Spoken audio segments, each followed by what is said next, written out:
OSBC brings you the news.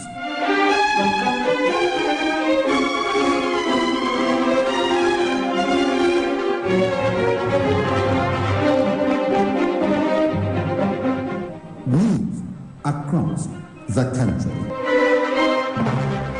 Good evening and welcome to the news across the country. Osun government rolls out measures to curb Delta variant COVID-19. Court threatens arrest warrant on Stella Odua. National Assembly complex leaked again.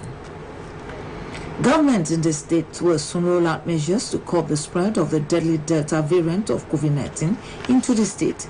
Special advisor to the governor on public health, Dr. Shiji Olamiju, who disclosed this while speaking on the discovery of the deadly variant in some neighboring states, said government has not let down its guard, while also urging residents to continue to abide with necessary precautions. Adeyemi Abodere has the report.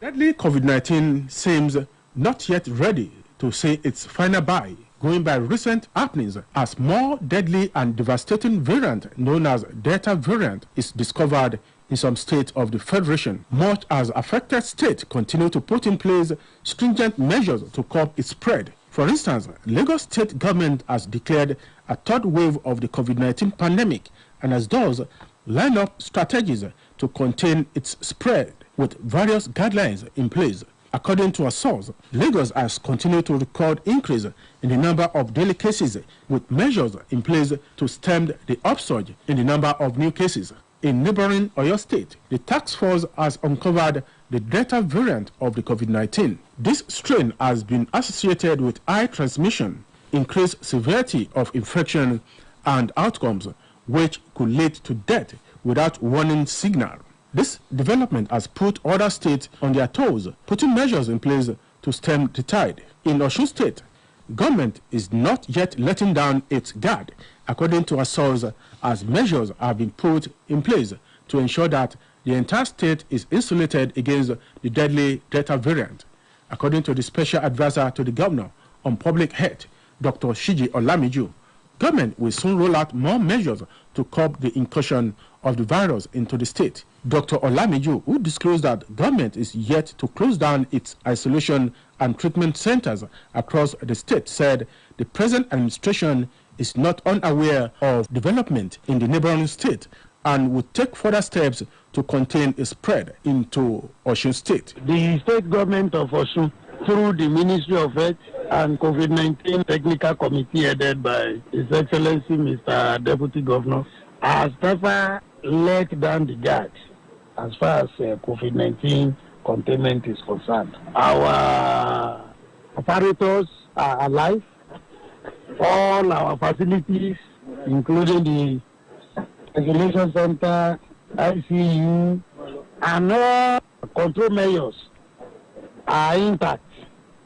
We have never let down our guard. And with this Delta variant, which seems to differ a bit from the one we have been battling with, we are taking adequate measures in terms of surveillance, in terms of sampling people. It's not taking us aback. While urging residents of the state to continue to abide by the protocols already set in place by the government, the special advisor admonished religious centers to ensure that they reduce their capacity, while social gatherings should also be avoided. We should still be using our face masks. We should avoid gatherings. And in religious places, in ceremonial gatherings, everyone should take responsibility of his or her head. He warned against the illusion that all is now back to normal, especially at this critical period as Salah approaches. Adeyemi Abodere, OSBC News. Osun State House of Assembly has confirmed the local government and LCDS nominees for the positions of chairmen, secretaries, and councillors. The confirmation was done a few days after the conclusion of the screening exercise carried out by the legislative arm of government. House of Assembly, having thoroughly screened in line with the Constitution, thereby confirmed the nominees. Meanwhile, as the State House of Assembly has confirmed the names of the nominees of Governor Adegboyega Oyetola, the House has pledged to always consider the interest of the populace in its activities. Chairman House Committee on Local Government and Chieftaincy Matters, Honorable Babatunde Komolafe, stated this while featuring on Oshiluwa, a weekly current affairs Yoruba personality interview program on OSBC radio. He debunked the rumor that the House removed and replaced some names on the original list sent to it by the governor, saying such insinuation was the figment of the imagination of the rumor mongers. Honorable Komolafe noted that the screening of some nominees were earlier stepped down in exercising the constitutional duties of the legislatures, and then that they were later screened without any itch. The lawmaker representing Atakumosa East and West State constituency also clarified that there is no rancor and acrimony among members of the 7th Assembly whatsoever as a result of the native intelligence cum experience of the Speaker of the House, Honorable Timothy Uweye. A federal high court in Abuja has threatened to issue arrest warrant against former aviation minister Ms. Stella Odua and 8 others named in a charge pending should they fail to attend courts on the next date. Justice Nyang Ekwo gave the warning today when Ms. Odua, now a serving senator representing Anambra North Senatorial District, and some other defendants were absent at the proceedings with no explanation from their lawyers. In the 25-count charge filed by the Economic and Financial Crimes Commission (EFCC), the 9 defendants are accused, among others, of engaging in the laundering of about 10 billion naira. They were particularly charged with conspiracy, money laundering, and maintaining anonymous bank accounts with an old generation bank. At the mention of the case today, the court noted only the 2nd and 3rd defendant, Gloria Odita, who was Emmanuel Nandi, were present. The development prompted the prosecuting lawyer, Azan Lehman, said, to complain about the absence of the other defendants without any explanation from their lawyers. There were indications that the Senate may reject President Muhammadu Buhari's personal assistant on social media, Ms. Loretta Onoche, as a National Commissioner of the Independent National Electoral Commission (INEC) representing Delta State. Report has it that Ms. Onoche's nomination is among the big issues on the agenda of the Senate, as it plans to proceed on Salah break and its annual vacation. A senator who spoke with journalists on Ms. Onoche's nomination and some other matters said there were doubts about the possibility that she will be confirmed. Meanwhile, former chairman of the Independent National Electoral Commission, Professor Taru Jega, has advised President Muhammadu Buhari against the appointment of his aide, Ms. Loretta Onoche, as a commissioner for the electoral body. Professor Jega argued that the controversy surrounding Onoche's nomination is not good for the integrity of elections she may oversee if she is confirmed. Many Nigerians have opposed the nomination, saying Mrs. Onoche is partisan and a member of the All Progressives Congress (APC). However, Ms. Onoche, during her screening by the Senate committee, denied the claims that she was a member of the ruling APC, saying she resigned her membership of the party since 2019 after Buhari won the election. But speaking during an interview, Professor Jega maintained that it is likely that any election supervised by Onoche that involves the APC will still generate controversy. The roof of the National Assembly complex again leaked as it rained heavily today.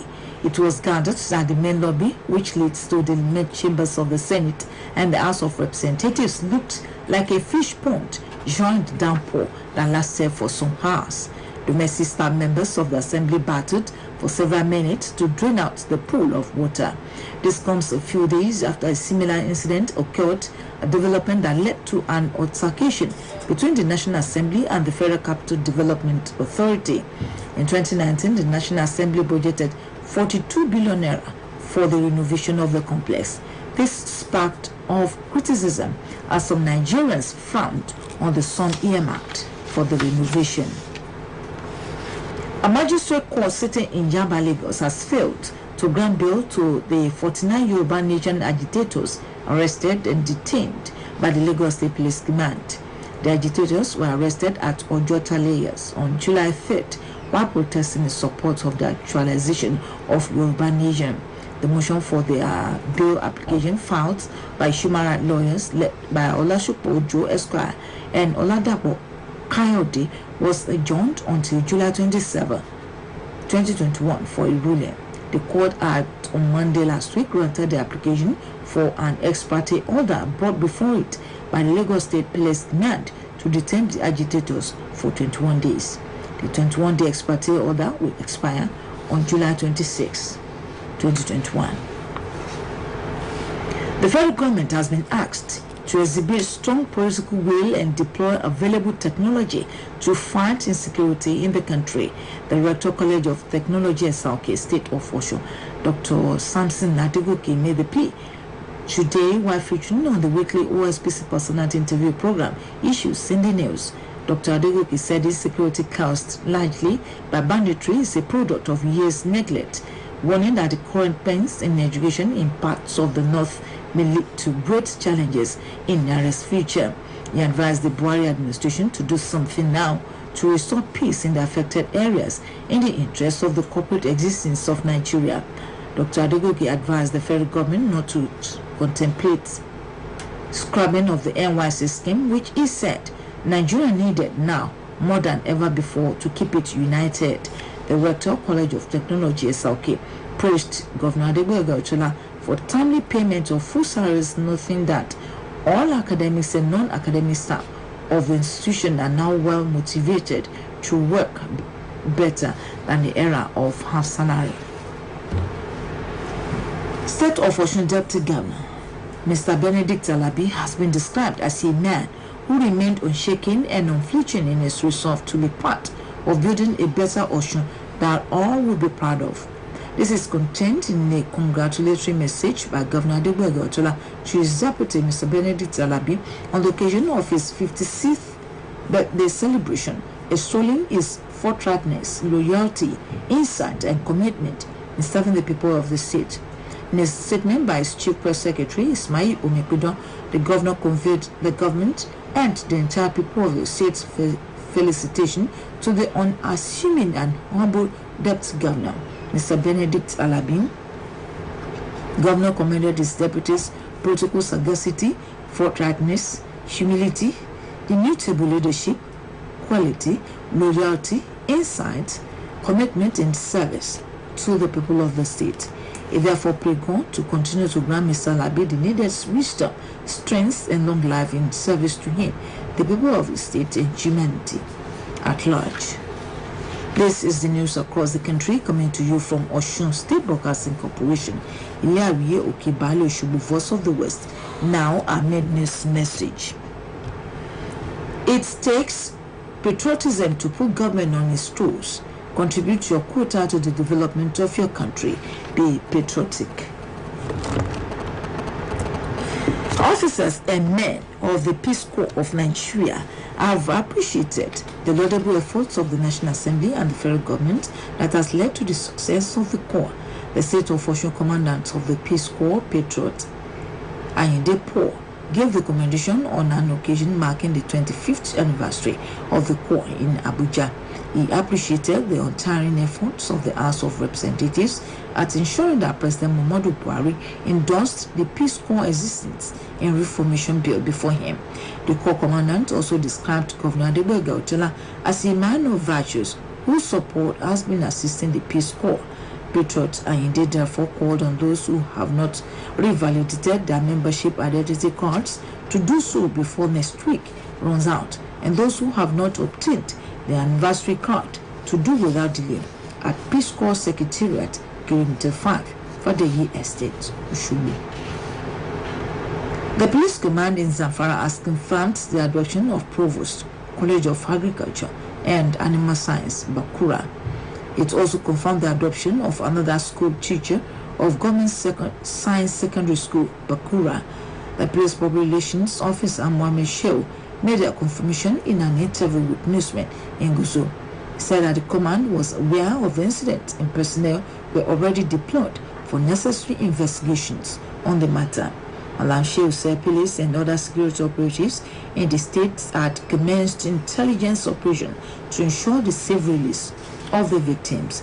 The Deputy Registrar, College of Agriculture and Animal Science, Bukura, Malam Atiku Aliyu, said the college provost and one other school teacher were kidnapped at their residence at Government Secondary School Bakura. Malam Aliyu said the kidnappers had to break the window of the provost's house to gain entry, adding that the school teacher adopted was his neighbor.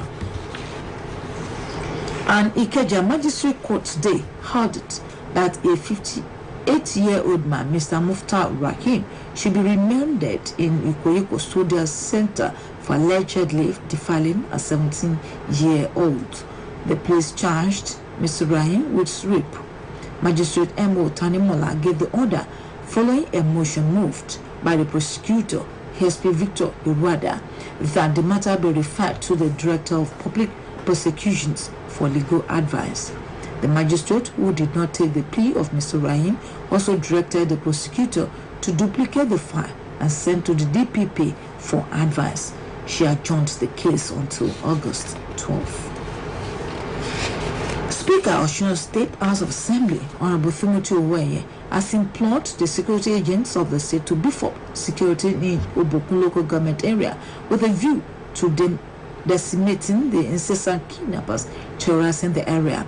The Deputy Majority Leader of the House, Honorable Kunle Akonde, who spoke on behalf of the Speaker, Timothy Oweye, said this while paying a condolence visit to the family of an hunter, Mr. Muideen Oladejo, who lost his life through a gunshot in the attempt of rescuing those who were kidnapped a few weeks ago.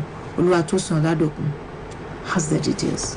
The Speaker, Honorable Timothy Oweye, expressed sadness over the developments, explaining that the demise of the father of 9 with 3 wives, who was gruesomely brutalized, was painful and pathetic. In a chat with OSBC News crew, the lawmaker representing Obokun State constituency, Honorable Adewumi Adeyemi, said Mr. Muideen Oladejo fought a war. Others to live ends history will be kind. Earlier, Honorable Adebayo Isamot had prayed for the repose of the deceased, just like he prayed for families and relatives of the departed soul. Thereafter, the delegation on behalf of the House of Assembly presented a total sum of money to the wives and children the deceased left behind. Mr. Muideen Oladejo was a native of Obaile compound in Iragbiji, although until his death he resided in Otonle in Obokun local government area of the state of Osun.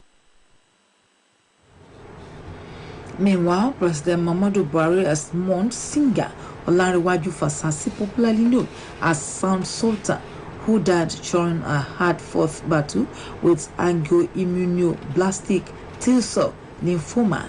The special advisor to the President on Media and Publicity, Mr. Femi Adesina, made this known today in a statement titled, President Buhari condoles with the Fasasi family on the loss of Sound Sultan. He described the deceased as kind, generous and deeply passionate about issues in the country, which reflected in his music and art. The president prays for the eternal repose of the soul of the departed and divine peace and comfort for the family, friends and associates. The Senior Special Assistant on Student Matters and Mobilization in the State of Osun, Mr. Kehinde Anyotunji, is our guest tomorrow afternoon on our Current Affairs Personality Interview program, Matters Arising. Mr. Anyotunji will speak on trending issues pertaining to matters affecting youth and the way out. Join the anchor, Olusayo Babatunde, on Matters Arising and our guest, Mr. Kehinde Anyotunji, as they take the airways tomorrow afternoon. Minister of Youth and Sport Development, Mr. Sunday Dare, has praised the national men's basketball team, the Tigers, on the historic win over Team USA in a pre-Olympic game. Adeyemi Aboderi has more on sports updates. Ahead of the 2020 Olympic Games in Tokyo, the Nigeria's men's national basketball team, the Tigers, recorded their first ever victory against powerhouse USA in a preparatory match on Sunday. The Tigers, led by coach Mike Brown, bagged an incredible victory over the national team of the United States of America early Sunday morning after recording a 90-87 point win in their first team-up game ahead of the Tokyo Olympics. It was Nigeria's first win over the #1 ranked nation in the world. The American coach of the Tigers, Mike Brown, had pruned his initial 49-man list to 15 ahead of the friendly matches line up for the team just before the Olympic Games in Tokyo. Meanwhile, Youth and Sport Development Minister Mr. Sunday Dare has heard the Nigerian men's basketball team, the Tigers, for pulling off one of the biggest upsets in the history of the sport when they defeated three-time reigning Olympic champion and world #1 team, USA, in a pre-Olympic opener. He commended the team for collectively matching up with the highly rated American team scale for scale, shot for shot, and for being on top of their game throughout the match. Dare noted that the game will serve as a morale booster ahead of the Tokyo Olympics. As the Nigerian National League is approaching its end, some teams are already securing their place in the 8-team playoff rounds, while others are dropping to the Nationwide League. Notable among the teams to have secured a place in the Nigeria's National League playoffs is Shooting Stars Sports Club of Ibadan. The Oluyole Warriors, as fondly called, on Sunday defeated Giant Brillas 2-0 in Ijebu-Ode to move up to the 44 points on top of the log of Group 1 in the Southern Conference. Oya Sport FC dent Mighty Jet Hope over playoff ticket after pipping them by a lone goal on Saturday. Osun United fell further and risked relegation to the Nationwide League after losing to Newin United by a lone goal. The Azzurri of Italy are champions of Europe after beating England on penalties in front of their own fans at the Wembley Stadium. It was another penalty shootout for England after suffering similar fate in 1996 on home soil. The current manager, Gareth Southgate, was the culprit as his penalty loss to Germany cost England a final place at Euro 96.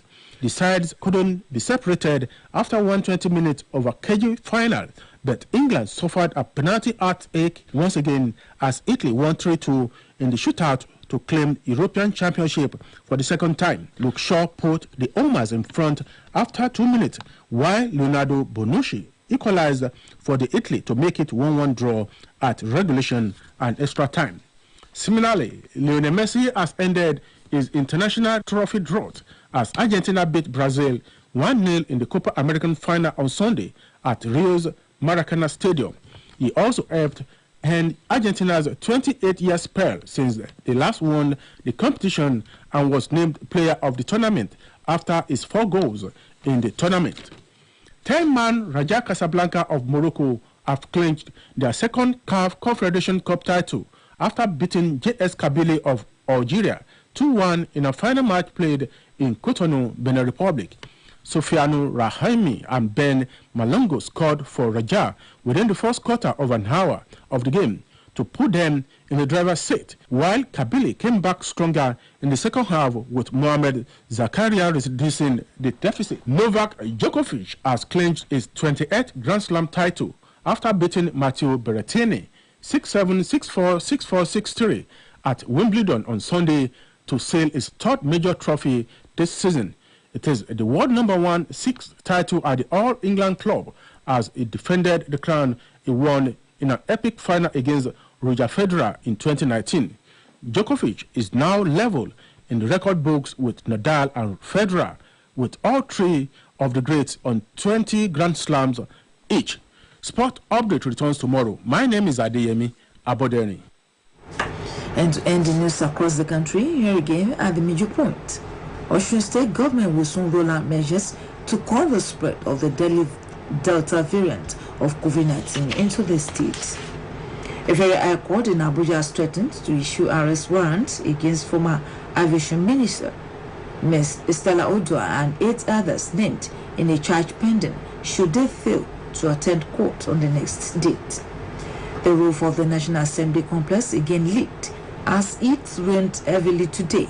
Report has it that the main lobby, which leads to the chambers of the Senate and House of Representatives, looked like a fish pond, showing the downpour that lasted for some hours. And that was the news across the country, edited by Olushola Egbodofo. For more Ibaros, you can visit www.osbcng.org. Thanks for listening to the news across the country. Good evening.